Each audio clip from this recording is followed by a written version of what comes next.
I brought up, Jim, that there are different sides of it. Let's get to this real quick because a lot of the listeners have sent it in. There are people that seem pretty secure with who they are, and there's a seemingly company-wide insecurity in AEW, whether it's about your individual performance or about the company in general.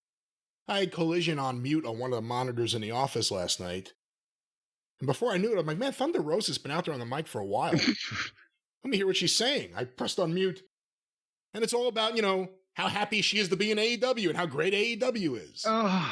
So the rah-rah speeches continue. No one's putting down their pom-poms, but that's about the company. A lot of the listeners have sent in this quote. This is, Jon Moxley gave this quote. It says the source is New Japan Pro Wrestling. Oh, good Lord. I guess I'll do the voice. Hold on. This was before he won the IWGP Heavyweight Championship in Chicago, the new IWGP Heavyweight Champion, Jon Moxley. Shots at the IWGP World Heavyweight Championship don't come around every day. Even if I win, it's not gonna matter.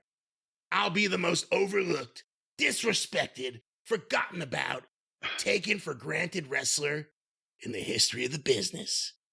It's not gonna matter, but it means something to me. So again, the, whatever you want to call it, the self-loathing, the insecurity. I don't know why anyone's saying this stuff out loud.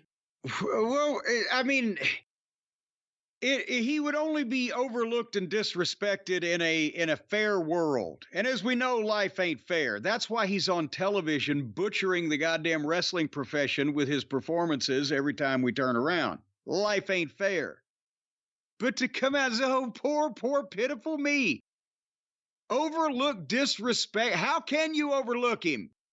You can't get him off the fucking television, and he's apparently calling all his shots because he pretty much beats everybody every fucking time he climbs in the ring. He's got Tony's fucking balls in his watch pocket. He's paid, we assume and have heard and have no reason to disbelieve, at least a few $1 million a year or some ridiculous amount. Ridiculous. To do something that he's not good at and is embarrassingly bad at often and looks like shit while he's doing. So, Death Jitsu. How can that be disrespecting someone?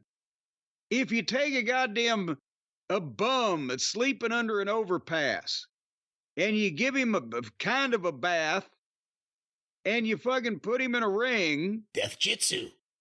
And you pay him a couple $1 million a year. And whether he's good or bad, whether the tickets sell or not, it's immaterial.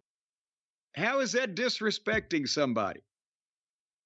Well, you're focusing on disrespected. What about overlooked, forgotten about, and taken for granted wrestler? The most overlooked and taken for granted wrestler in the history of the business.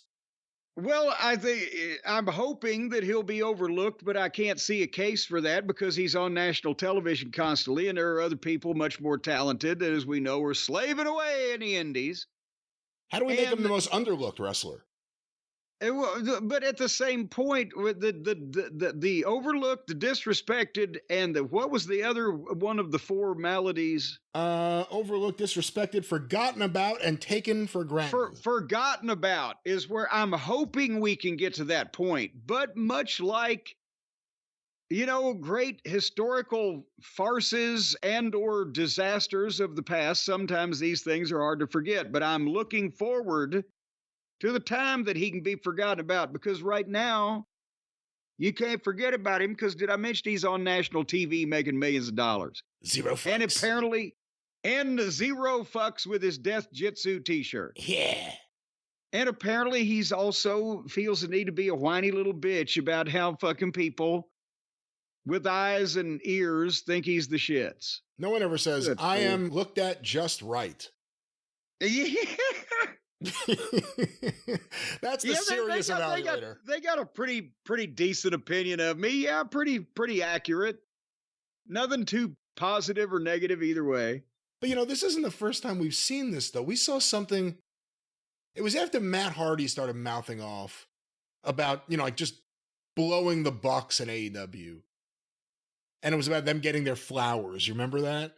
Oh, the flowers. Yes, give him his flowers. He's got to have his flowers, his tulips on his organ before it's too late. But then the Bucks put out some kind of comment that it was like the same thing. Like, they won't give us our flowers till after we're gone. No one will remember how great we are. What was Moxley quote? We'll be the most overlooked, disrespected, forgotten about. Hold on, let me see the Young Bucks. How do I find them? Let me Google Young Bucks flowers. No, you will not. Just Young Bucks flowers. Young Bucks flowers. And, here's the quote from February 28th. From February 28th. Our success is undeniable. What do you get when you type Young Bucks fairies? Our success is undeniable, yet somehow people keep denying it. No, our success is undeniable, simply irresistible. Well, hold on. It actually works as a song almost. Our success is undeniable. One day we'll get our flowers, but unfortunately, they'll be at our gravesides.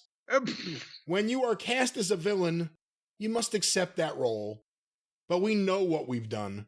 We've lived it. Hate our style of wrestling, hate the way we look, hate the way we talk, that's fine. But we made a lot of people a lot of money. I bathe in the tears of yesterday's broke wrestling personalities whose only content is talking about what I did last in my backyard lazy river. So another insecure couple of guys. He has a backyard lazy river. Well, I certainly hope he can swim. Yeah, what's the name of that river? The River Con? Just again, the whininess and gripiness and bitchiness and insecurity, as you said, of them. And by the way, I appreciate the backhand swipe, but at the same point is, I don't have no lazy river in my backyard except the one that was already there from Mother Nature when my family got here. So that's why I'm not broke and needing you for content, Weasel. But you think they're 40 years old now. They got the lazy river in their backyard in Rancho Cucamonga.